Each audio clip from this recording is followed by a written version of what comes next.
রাধে রাধে বন্ধুরা, আশা করি তোমরা সবাই খুব ভালো আছো। আজ ছাদে কাপড় মিলতে এসে দেখি আজকের ওয়েদারটা কত সুন্দর। আর এই যে এত বড় বড় আম আর জামরুলগুলো দেখছো, এগুলো আমরা যাদের বাড়িতে ভাড়া থাকি তাদের গাছ।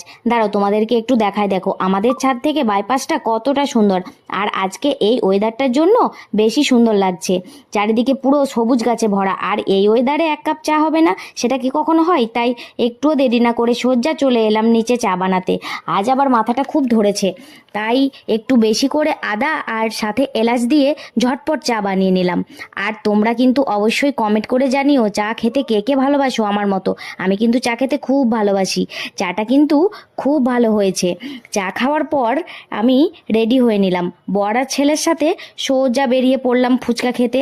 ফুচকার দোকানে এসে দেখি কত ভিড়, কি আর করা যায়, একটু দাঁড়িয়ে ফুচকা খেয়ে সোজা বাড়ি। টাটা বন্ধুরা, আজকের ব্লগটা এখানে শেষ করলাম। খুব ভালো থেকো তোমরা।